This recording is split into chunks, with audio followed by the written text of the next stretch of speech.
Je vous souhaite la bienvenue dans l'éco-voyage. Dans ce jeu, vous allez incarner un personnage en quête de connaissances.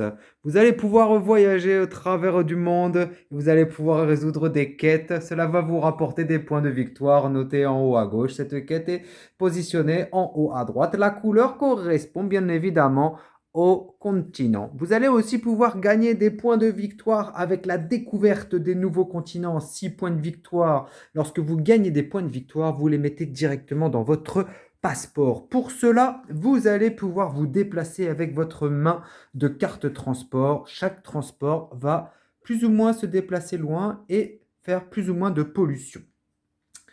Lorsque vous avez utilisé un transport polluant, vous augmenterez votre jauge de pollution. Bien évidemment, ces points seront retirés en fin de partie. On voit ici aussi une jauge de planète. Si vous arrivez à 10, eh bien, vous augmentez votre jauge de planète et vous aurez un malus de moins 15 points de victoire en fin de partie. Vous avez un grand nombre de personnages et vous pouvez jouer de 2 à 8 joueurs. À chaque tour, on va tirer un événement.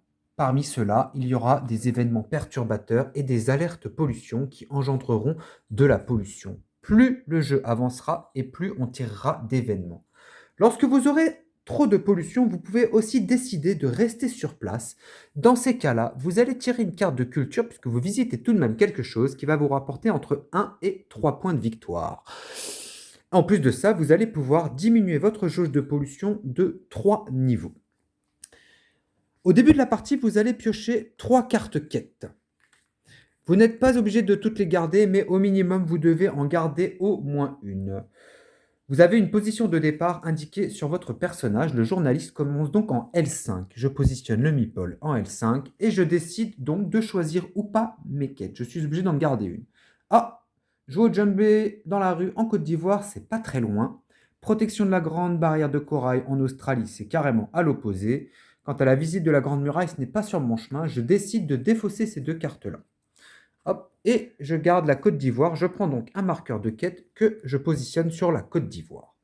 Ensuite, grâce à ma main de transport, le jeu va pouvoir commencer et je décide donc d'utiliser un hydravion qui se déplace de 2 et qui pollue de 2. J'augmente immédiatement ma pollution de 2 niveaux et je me déplace donc de 2 cases. Je réalise ma quête en Côte d'Ivoire. Je mets donc directement cette quête qui me rapporte 6 points de victoire notés en haut à gauche dans mon passeport. À noter que je découvre aussi le nouveau continent de l'Afrique qui me rapporte lui aussi 6 points de victoire que je mets immédiatement dans mon passeport. Très bien. La quête est terminée, vous avez résolu votre quête. Il est donc possible désormais de piocher 2 nouvelles quêtes. Soit dans la rivière et dans ces cas-là je suis obligé de la garder, soit dans la pioche et dans ces cas-là je ne suis pas obligé de la garder. Je vois visite de la nécropole de Gizeh en Égypte en N6. Ce n'est pas très loin de moi. Je décide de la prendre. Je marque hop, la quête directement. Puis je décide d'en prendre une dans la pioche pour voir. Protection des singes capucins au Costa Rica en G7. Pourquoi pas, je me dis, je suis joueur, allons en G7 au Costa Rica pour traverser l'océan après. Le tour est terminé, on passe donc hop, au tour suivant et on tire donc un événement. Hop, alerte pollution, tous les voyageurs augmentent leur pollution de 2 niveaux.